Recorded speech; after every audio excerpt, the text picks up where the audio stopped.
башарият аз замони ташаккул ҳамчун мавҷуди сиёсӣ пайваста талош намудааст ки талаботу манфиатро дар сатҳи зарурӣ қонеъ ва ҳимоя намояд. кӯшишҳо барои бунёди давлат, ҷомеаи озод, маданӣ ва рушд карда дастовардҳое мебошанд ки инсоният бо хиради сиёсии онҳоро падид овардааст. интихобот низ ҳамчун падидаи сиёсии иҷтимоӣ маҳсули фаъолияти инсонҳои андешаманд аст. дар шароити муосир интихобот яке аз омилҳои муҳими рушди давлатдорӣ ба ҳисоб рафта воситаи амалигардонии ҳокимияти халқ аст. интихобот ба шаҳрванд имкон медиҳад ки дар раванди идоракунӣ бевосита ва ё ба восита ширкат варзад.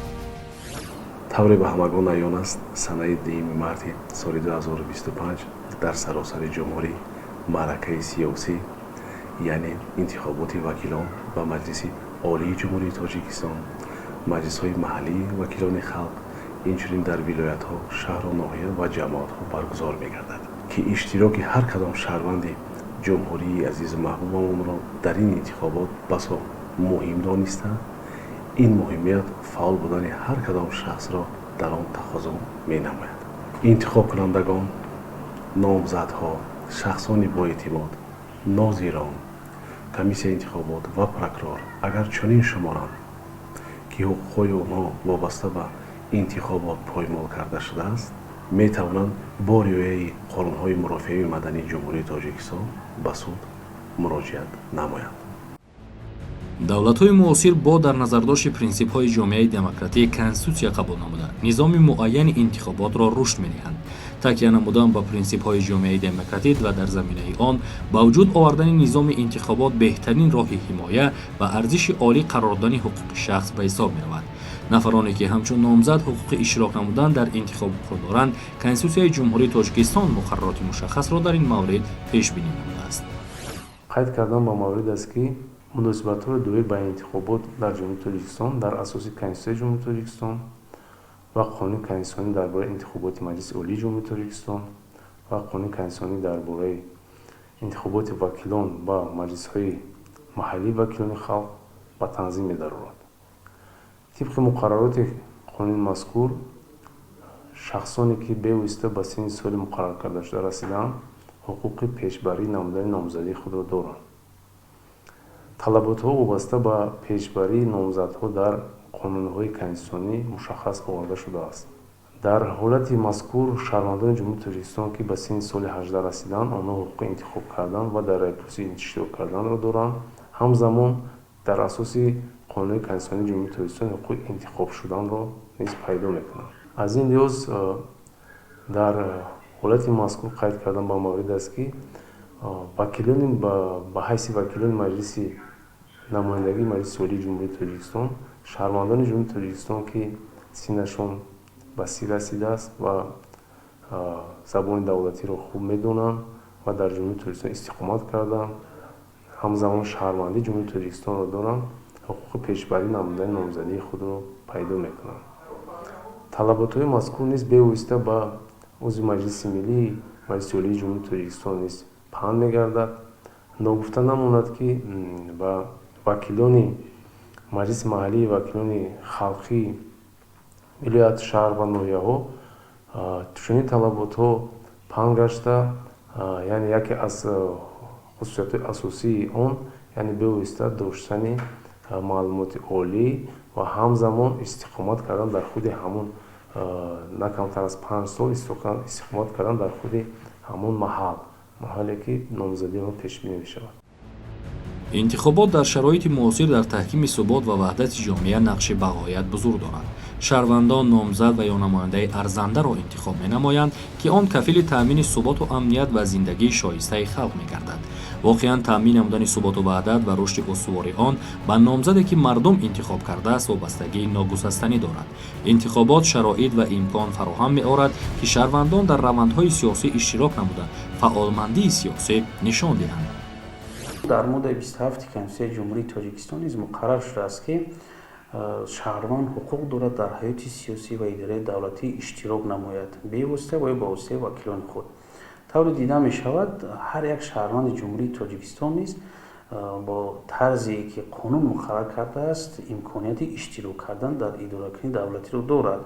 яъне бевосита иштирок кардан мана ҳамин интихобот аст ки ҳар як шаҳрванди ҷумҳурии Тоҷикистон дар ин маъракаи муҳими сиёсӣ озодона ба ҳамон номзади арзандаи хеш ки дар идоракунӣ минбаъд он шахс иштирок мекунад аз номи халқ ҳамон номзадии хешро мисол интихоб карда дар бюллетени мушаххас муайян менамояд ки ин албатта яке аз шакли бевосита иштироки ҳар як шаҳрванд дар идоракунии давлатӣ мебошад.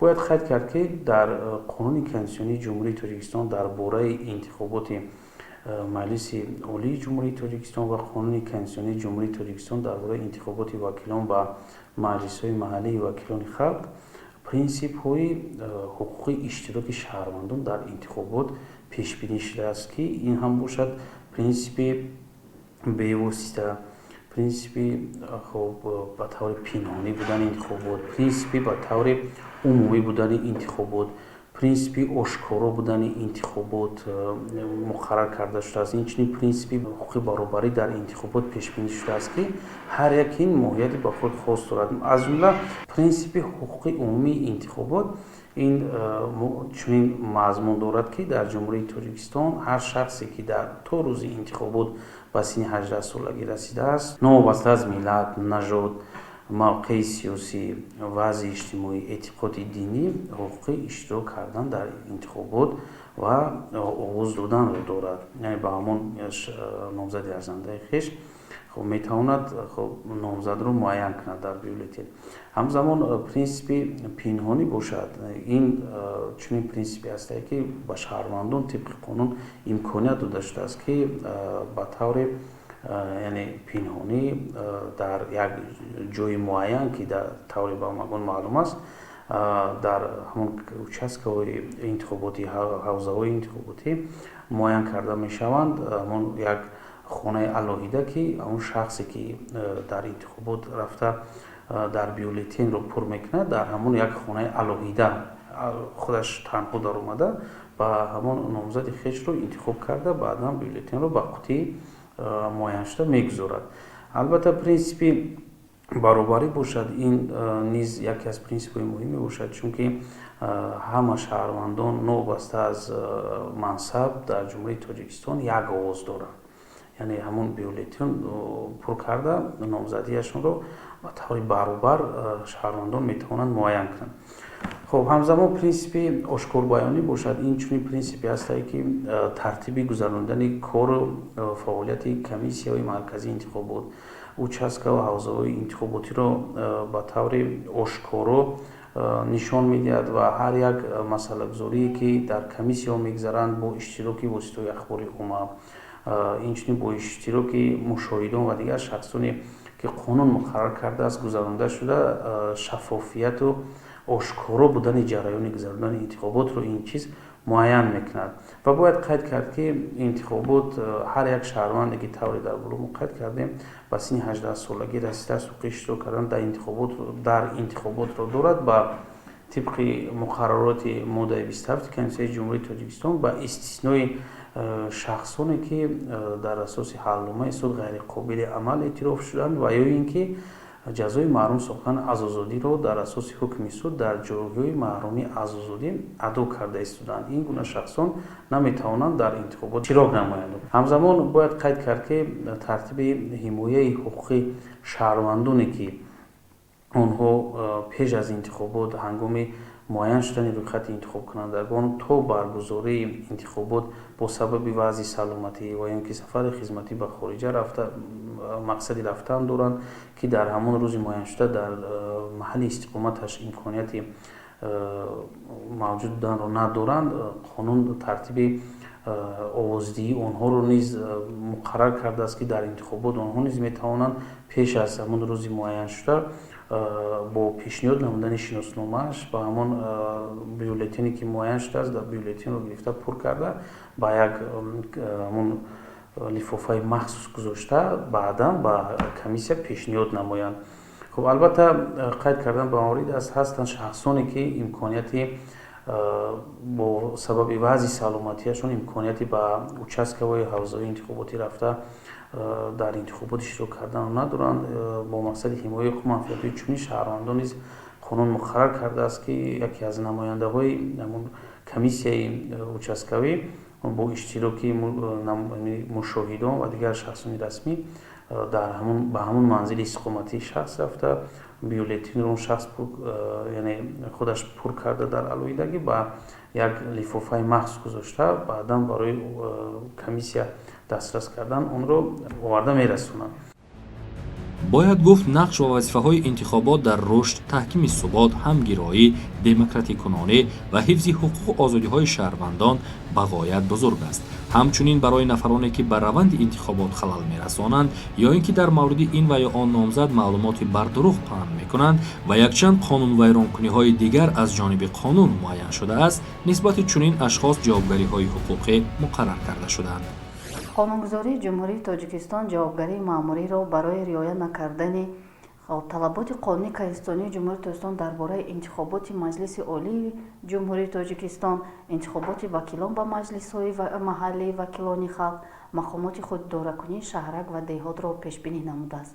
боби шашуми кодекси ҳуқуқвайронкунии маъмурии ҷумҳурии тоҷикистон сар карда аз моддаҳои 57 то 84 ки ҷавобгарии маъмуриро барои риоя накардани ҳуқуқи шаҳрванд дар бобати шинос шудан бо рӯйхати интихобкунандагон, дахолат кардан ба кори комиссияи интихобот, риоя накардани шартҳои тарғиботӣ пеш аз интихобот, қасдан нобуд кардан ё расонидани зарар ба маводи чопии тарғиботии марбут ба интихобот, ба шаҳрванд ғайриқонунӣ додани бюллетени интихобот, паҳн кардани маълумоти бардуруғ дар бораи номзад, монеъ шудан ба тарғиботи пеш аз интихоботӣ, инчунин риоя накардани тартибу муҳлати баррасии муроҷиатҳои шахсони воқеӣ ва ҳуқуқӣ ба монанди инҳоро ба танзим медарорад. моддаи 64 кодекси ҳуқуқвайронкунии маъмурии ҷумҳурии тоҷикистон барои риоя накардани шартҳои тарғиботӣ пеш аз интихоботӣ аз тариқи барномаҳои телевизион, радио ва дигар воситаҳои ахбори омма ки дар қонунгузории интихобот пешбинӣ шудааст, ба шахсони мансабдор ба андозаи аз 10 то 20 ва ба шахсони ҳуқуқӣ ҷарима аз 100 то 150 нишондиҳанда ҷаримабандӣ карда мешавад. тибқи моддаи 71 кодекси ҳуқуқвайронкунии маъмурии ҷумҳурии тоҷикистон, ҷавобгарии маъмурӣ барои қасдан нест кардан ё расонидани зарар ба маводи маълумот ё чопии тарғибот ки дар асоси талаботи қонунгузорӣ дар биноҳо, иншоот ё дигар объектҳо бо розигии молик ё соҳиби он дар маъракаҳои интихобот овехта шудаанд, инчунин ворид намудани навиштаҷот ё кашидани аксҳо дар маводи маълумотию тарғиботии чопӣ ҷарима ба андозаи аз 10 то 20 нишондиҳанда барои ҳисобҳо таъин карда мешавад. интихобот ҳамчун падидаи муҳими сиёсӣ дар ҳифз ва амалигардии ҳуқуқи шаҳрванд нақши муҳим дорад. тавре маълум аст, дар давлати демократӣ халқ ҳамчун сарчашмаи ҳокимият эътироф гардида, онро маҳз ба воситаи интихобот ташаккул ва аз болояш назорат мебарад. аҳли кормандони ҳокимияти судӣ имрӯз барои баланд бардоштани маърифати ҳуқуқии шаҳрвандон ва мутобиқ ба талаботи замон дорои сомонаҳои интернетӣ мебошанд, ки шаҳрвандон метавонанд ворид шуда аз рафти фаъолияти судҳо ва маъракаҳои муҳими сиёсӣ ва қонун тартибот огоҳии бештар пайдо намоянд. дар суди ноҳияи исмоили сомонии шаҳри душанбе сомонаи интернетии суд ҳамеша фаъол буда, мо барои баланд бардоштани маърифати ҳуқуқии шаҳрвандон маълумотҳои заруриро доир ба муҳимтарин меъёрҳои ҳуқуқӣ ки дар ҳаёти ҳаррӯза донистани он барои ҳар шахс муҳим аст мегузорем. дар ин раванд доир ба ҳуқуқҳои интихоботии шаҳрвандон, тартибу муҳлати муроҷиат ба суд, меъёрҳои ҳуқуқии дахлдор дар сомонаи суди ноҳияи исмоили сомонӣ гузошта шуда, ҳангоми зарурат ҳар шахс метавонад аз он истифода намояд. умуман интихобот ҳамчун падидаи сиёсӣ дар рушди давлат ва таҳкими суботу ягонагӣ нақши бузург дошта, шаҳрвандонро водор менамояд ки ба манфиатҳои умумимиллӣ бартария диҳанд. самаранокии интихобот ва фаъолнокии шаҳрвандон алоқамандии зич доранд. зимнан ҳар яки мо шаҳрвандони тоҷикистони соҳиби истиқлол ҳуқуқ дорем ки ба хотири ояндаи дурахшон дар интихоботи дар пеш истода фаъолона ширкат варзида номзади арзандаро интихоб кунем.